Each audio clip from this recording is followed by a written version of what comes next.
Roll of Thunder is told from a first-person perspective of a 9-year-old girl called Cassie Logan, and she's really charting a year in her family's life living in Mississippi in the South in 1933. And she's really talking about some key events that happened, and I think it's very much a story to do with growing up and her growing up and realising that she has had quite a naive and sheltered upbringing, and yet there are key things, main events that bring her out of that and make her realise that the South isn't this sort of, you know, quite gentle, sort of fun-loving place where she could sort of run freely in the woods and so on. She really learned some of the real harsh realities of what a lot of the black children, again, had to deal with in the South.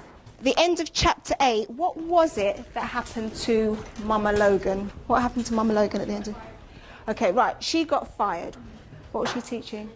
She was teaching about slavery. Is slavery, would that be part of the school curriculum in Mississippi in 1933? Would the white people want the black children and teachers to be learning about these things? No. But yeah, miss, the children got to learn about the past and then how black people were treated back in them times. Yeah, I absolutely agree. Mama Logan would agree. Why wouldn't the school board agree with that?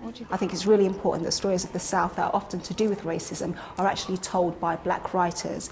And there's Mildred D. Taylor, you know, is a black writer. She's an African-American writer. She's writing about experiences that I believe were based on her own history and her own stories. I think it's really important. This text is obviously going to be authentic in terms of some of the real situations that face some of the black people in the South. So, she's lost her job. What impact will this have on the Logan family?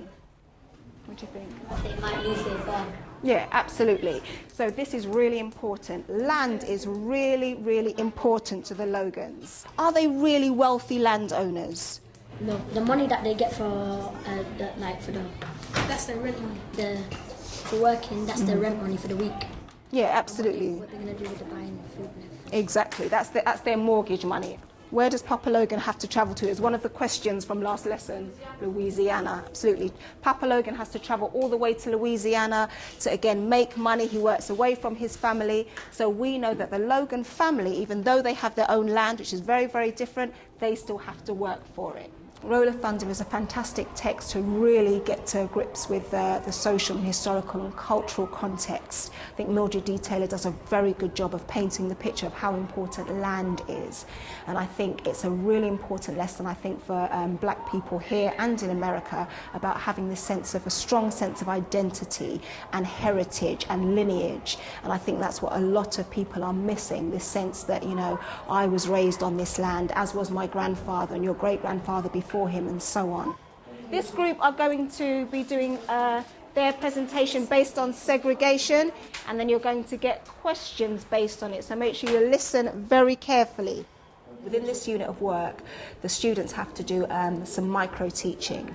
So in groups of 3 and sometimes 4, they were each given an element of history, African history, black history and so on, that they had to go away and research and then present. Welcome to our micro-teaching. I hope you enjoy it. Make sure you listen carefully. Who was the boy that got beaten at Mississippi in 1955 that was beaten to death? Emmett Till. The group today we're looking at segregation, and so you'll see that, you know, one of the students has written a poem in terms of how she felt about segregation, researched some information about segregation, and then asked the students some simple questions, you know, just to again show that they were listening and engaging in the text. How did segregation start? Was it when when slavery stopped? Micro-teaching, again, is this whole notion of making the students much more proactive in their learning, letting them go away and research and find things out independently. And then, of course, they have to think about how to put it together. So they have to think about their learning and the learning of the students. So I think that's a really important task for them to take part in.